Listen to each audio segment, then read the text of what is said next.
I kind of talked about this last week, where this idea that like there's these kind of like positive spirals and negative spirals. You have things that kind of that sit and work with you or against you. And so in your life, you're looking to create and be a part of things that move you in a certain direction. If you're taking notes, draw like a circle, and I want you to think of like the things in your life like, that are important. The top 3, 1, 2, 3 relationships, the most important parts of your health, and like the most important of the things you want to do in your life. And then for each one of those things, draw it as a spoke and put it on there. Okay. So for me, it's like my body and health, maybe.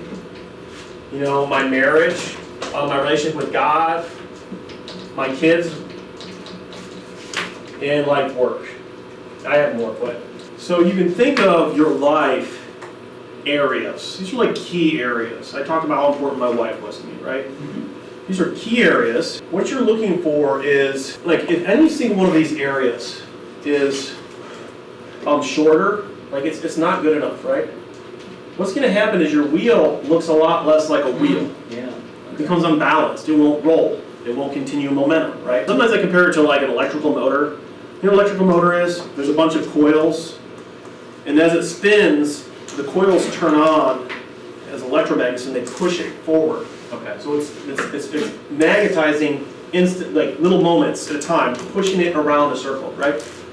And if you have multiple coils, and one coil is bigger than the other, what's going to happen is they start working against each other. Yeah. So they're pulling you back rather than pushing you forward. And the motor won't move forward, it just starts jerking and won't move around in a circle. Same thing with an electrical engine. Have you guys seen like a pit, like a big engine, like an airplane engine? Have you seen an airplane engine, like the old prop planes?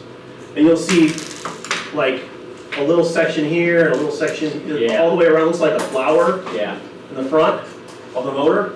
Those are each pistons, and every single one of those pistons has to click and push a crank around, which then has the propeller, right? Again, all these examples, they require balance. They require each part to push it a little bit forward in a circle.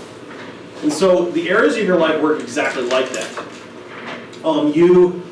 You have these important things, and if you neglect them, or if they're not good for some other reason other than your own neglect, what's going to happen is that they will, instead of pushing forward, will actually pull it back. And so a lot of times we make these deals. I talk about, what does it profit a man if you gain the whole world and lose your soul, right? Yeah. Let's just say that your world revolves around money. So you got lots of money. It's real big. Guess what? We talk about soul. This is your soul, right? Spiritually speaking, it might be slightly a different definition from the Bible, but this is a reasonable translation as well. That the person that you are and how you do is so off balance that you're not integrated. And your whole experience of life is going to be way off. You're going to be looking for drugs, for addictions as a way to compensate for the fact that you've diminished yourself. You've lost your soul, right? And so a lot of people think, if I just get this, I'll have everything. And they just totally don't recognize that, you know what? Honestly, this has zero meaning. Zero. If you don't also have equivalent other areas of your life that make sense. Like, what does it matter if you're a billionaire, but like you're totally miserable and alone in life, right? Mm-hmm. What does it matter? And so people will literally destroy their health, they'll destroy everything else, they can barely function, they die at 50, right? Or 30, of a heart attack, but they achieved everything before they died. Is that what you want? Let's seek to balance it all the way up. You know what I'm saying? You're never going to be 100% balanced, right? But if you can make sure that you never neglect that date with your wife, right? Yeah. If you can say, you know what, I'm going to do my 2 minutes of exercise because the effects of that will just change everything about your hormones, your experience, your energy, and everything else, right? And all of a sudden, what you find is that instead of having this take away from this, all these add to this and make it easier. We're talking about leverage, right? But in the formula, part of what you be is the energy you bring. If you have zero energy, isn't it going to be usually harder to do this? And some people still do it, right? Yeah. They're so consumed with it, but it consumes them, right? It's like they're, they go far. At what cost, right? At what cost? A cost that's just simply not worth it. Right.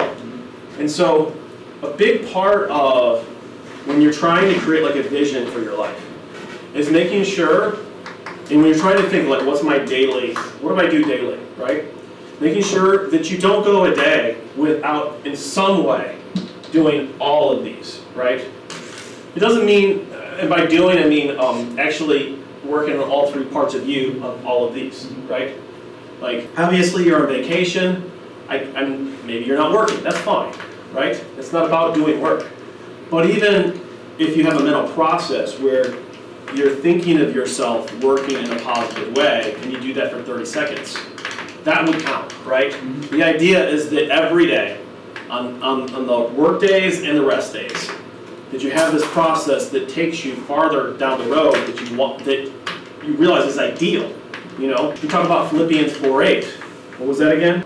Whatever is true, whatever is noble, whatever is right, whatever is pure, whatever is lovely, whatever is admirable, if anything is excellent or praiseworthy, think about such things. So you take things that are good, right? And you make sure they're in their proper proportion. And then you make sure you don't go a day without having some of those thoughts. When you start the day, you prime. You know what priming is, Trevor? Priming, you know what it means to prime something? Like your mower? Like Yeah. What do you do when you prime your mower? Why do you prime your mower? flushing a little bit of fuel in there to get it ready to fire? Yeah, you kind of get it started, right? And there's this priming exercise that you need to do daily to get your emotions ready so that your mind will work properly, Because your emotions are like your subconscious mind, and you're going to get flooded with all these things, these distractions, and you'll have these ideas that don't have any relevance, they're not going to bring you closer, and they're based on fear, they're based on this, that, and that, you don't feel safe, and so suddenly you're not focusing on what you